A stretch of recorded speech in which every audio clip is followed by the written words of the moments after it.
دیکھیے، بسم اللہ الرحمن الرحیم، میزان الصرف کے شاذ بابوں میں سے دوسرا باب فعل یفعل کے وزن پر ہے۔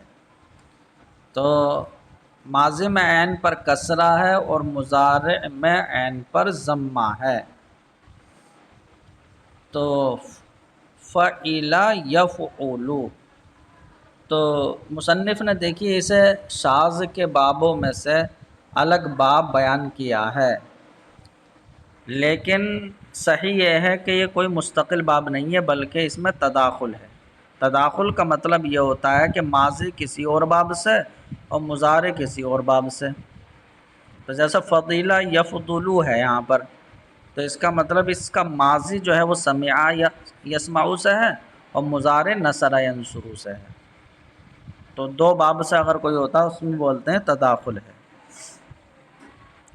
تو فرماتے ہیں دوسرا باب فعل یفعل کے وزن پر بکسر العین فی الماضی، ماضی میں عین کے کسرے کے ساتھ، وضمھا فی الغابر، مضارع میں عین کے ضمے کے ساتھ، بدا کے صحیح ازی باب جزء فضیلہ یفضل دیگر نیام دست۔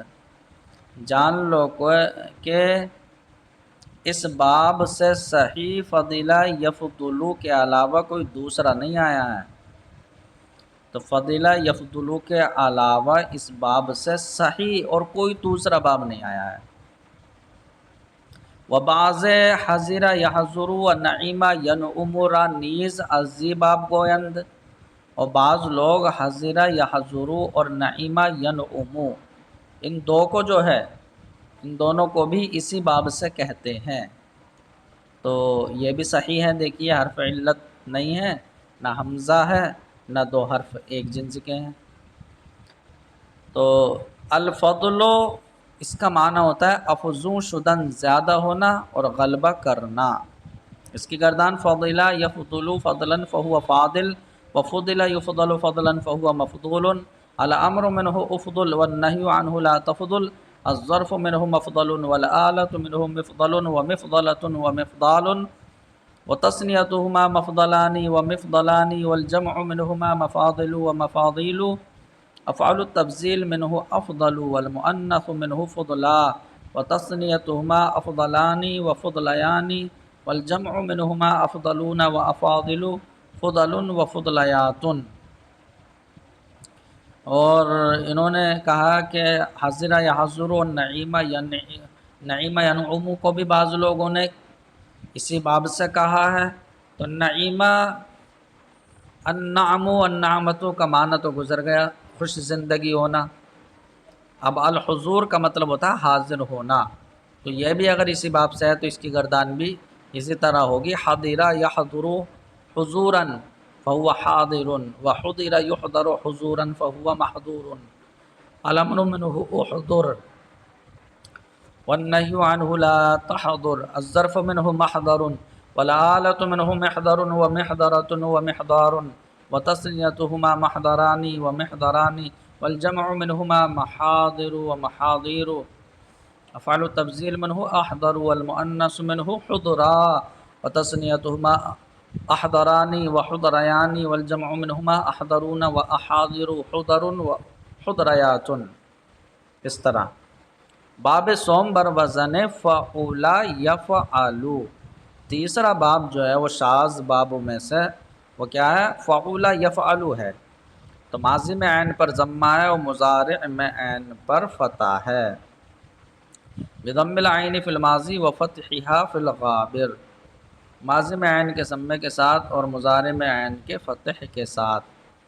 فرماتے ہیں بدا کے ہر ماضی کے مضموم العین بود مستقبل او نیز مضموم العین آیت۔ جان لو کہ ہر وہ ماضی کے جو مضموم العین ہو، تو ہر ماضی کے مضموم العین بود پڑھیں گے، اسے بود ہو، مستقبل او نیز مضموم العین آیت، تو اس کا مستقبل بھی مضموم العین آتا ہے۔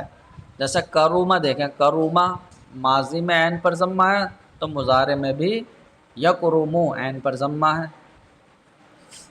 لیکن یہاں پر فرماتے ہیں مگر در صرف واحد از معطل واوی مانند کتا تکادو، مگر معطل واوی سے ایک گردان میں کتا اور تکادو، تو کتا اور تکادو آتے ہیں. تو دیکھیے کتا تکادو یہ معطل عین واوی سے، عین کلمے کی جگہ واو ہے ان کا، کاودا تھا یہ، کاودا. تو معطل عین واوی سے ایک گردان میں وہ کتا اور تکادو آئے ہیں.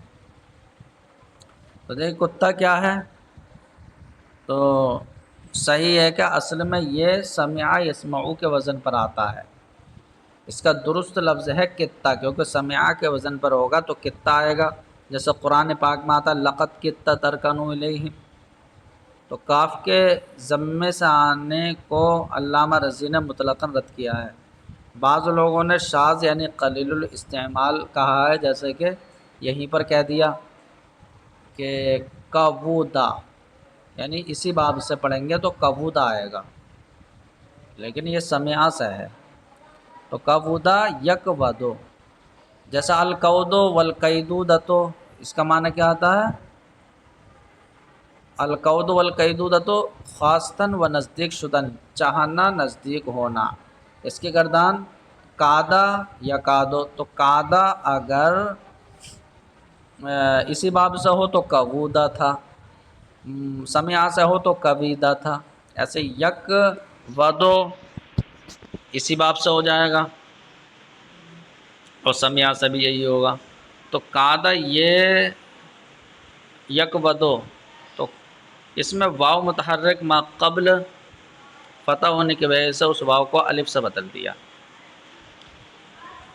کادا یکادو کودن و قیدودتن فہوا قائدن، و کیدا یکادو کودن او قیدودتن فہوا مقودن. الامر منہ قد والنہی عنہ لا تکد، الظرف منہ مقاد والآلۃ منہ مقود و مقودۃ و مقواد و تثنیتہما مقادانی و مقودانی والجمع منہما مقابد و مقابید و فعل التفضیل منہ اقود والمؤنث منہ کودا و تثنیتہما اقودانی و کودیانی والجمع منہما اقودون و اقابد قود و کودیات.